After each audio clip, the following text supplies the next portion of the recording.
ಹುಲ್ಲೆಕೆರೆ ತಾಲೂಕಿನ ದಂಡಿನ ಶಿವರ ಹೋಬಳಿಯ ಹುಲ್ಲೆಕೆರೆ ಗ್ರಾಮ ಪಂಚಾಯಿತಿ ವ್ಯಾಪ್ತಿಗೆ ಬರುವ ಬಿಚ್ಚನಹಳ್ಳಿ ಎಸ್ಸಿ ಕಾಲೋನಿಯಲ್ಲಿ ಸುಮಾರು ತಿಂಗಳಿನಿಂದ ಚರಂಡಿ ಸ್ವಚ್ಛತೆ ಮಾಡದೆ ಕೊಳಚೆ ನೀರು ತುಂಬಿ ಕ್ರಿಮಿಕೀಟಗಳು ಹೆಚ್ಚಾಗಿ ಅಲ್ಲಿ ವಾಸ ಮಾಡುವ ಜನರು ಮತ್ತು ಮಕ್ಕಳು ಸಾಂಕ್ರಾಮಿಕ ರೋಗಗಳಿಗೆ ತುತ್ತಾಗುವ ಸ್ಥಿತಿ ಬಂದಿದೆ.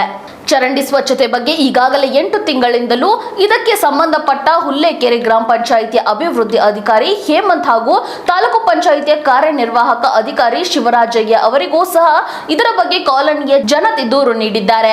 ಆದರೂ ಏನು ಪ್ರಯೋಜನವಾಗಿಲ್ಲ. ಇದರ ವಿಚಾರವಾಗಿ ಎಸ್ಸಿ ಕಾಲೋನಿಯ ಗ್ರಾಮಸ್ಥರು 1 ವರ್ಷದ ಹಿಂದೆ ಅಷ್ಟೇ ಗ್ರಾಮ ಪಂಚಾಯಿತಿಗೆ ಮುತ್ತಿಗೆ ಹಾಕಲಾಗಿ ಅಲ್ಲೂ ಸಹ ಗ್ರಾಮಸ್ಥರು ಪಿಡಿಒ ಹೇಮಂತ್ ಅವರು ಕಣ್ಣೊರೆಸುವ ಕೆಲಸ ಮಾಡಿ ಅಲ್ಲಿಂದ ಗ್ರಾಮಸ್ಥರನ್ನು ಸಾಗು ಹಾಕಿದ್ದಾರೆ ಎಂಬ ಮಾತು ಗ್ರಾಮಸ್ಥರಿಗೆ ಕೇಳಿ ಬರುತ್ತಿದೆ.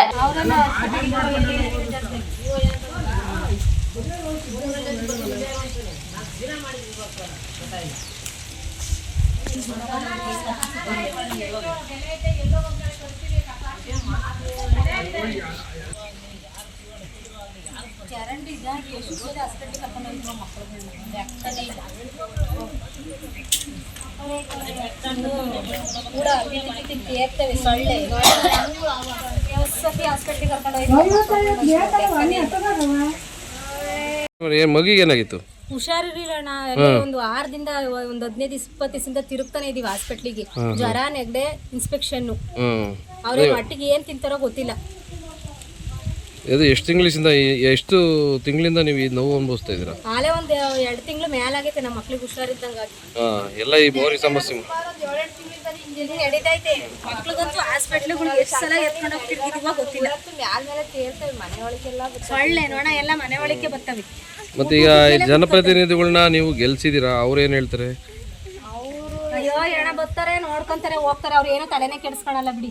ಅವ್ರಂತೂ ಸೇಫ್ ಆಗವ್ರೆ. ನಮ್ಗೆ ಹೇಳ್ತಾರೆ ನಾವು ಇಲ್ಲಿ ಬದುಕೋದು ಎಷ್ಟು ಕಷ್ಟ ಅನ್ನೋದು ಅವ್ರಿಗೆ ಏನ್ ಗೊತ್ತಿರುತ್ತೆ. ನಾವು ಮಕ್ಳು ಮರಿ ಹಾಕೊಂಡು ಇಲ್ಲಿ 3 ದಿವಸಕ್ಕೂ ಹಾಸ್ಪಿಟ್ಲಿಗೆ ಕರ್ಕೊಂಡು ಓಡೋಗೋದೇ ಆಗೈತೆ ಮಕ್ಳುಗಳಿಗೆ.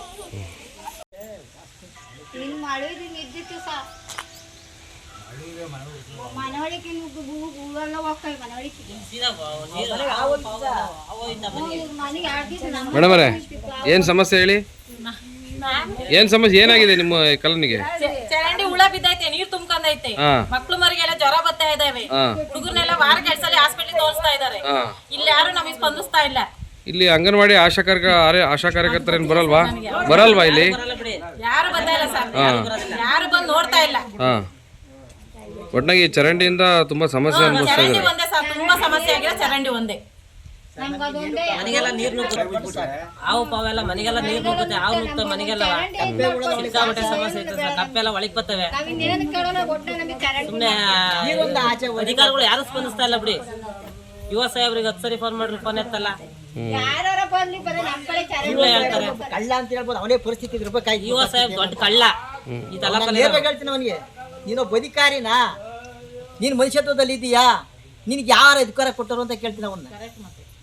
ನಿನಗೆ ಪರಿಸ್ಥಿತಿ ಇದ್ರೆ ಏನ್ ಮಾಡ್ತಿದ್ದೆ ಅಂತ. ಯಾರಿಗೆ ಸರ್? ಯುವ ಸಾಹೇಬ್ರಿಗೆ ಸುಮಾರು ಸರಿ 50 ಸರಿ ಫೋನ್ ಮಾಡ್ತಾ ಇರ್ತೀವಿ. ಒಂದು ದಿವಸ ಅವ್ರು ಇಲ್ಲಿ ವಾಸ ಹೇಳಿ ಸಾಕಾಗ್ಬಿಟ್ಟೈತೆ ಸರ್. ಯುವ ಸಾಹೇಬ್ರಿಗೆ ಹೋಗಿ ಬಾಗ್ಲ ಹಾಕ್ಸೋದು ಒಂದೇ ಬಾಕಿ. ಮನೆ ಬಾಗ್ಲಿ ಆಫೀಸ್ ತಗೋ ಬಾಗ್ಲ ಹಾಕ್ಸಿ ಮೆಚ್ಚ ಹೊಡಿಬೇಕು ಅವನ್ನ ಅಷ್ಟೇ. ಒಂದು ದಿವಸ ಅಧಿಕಾರಿ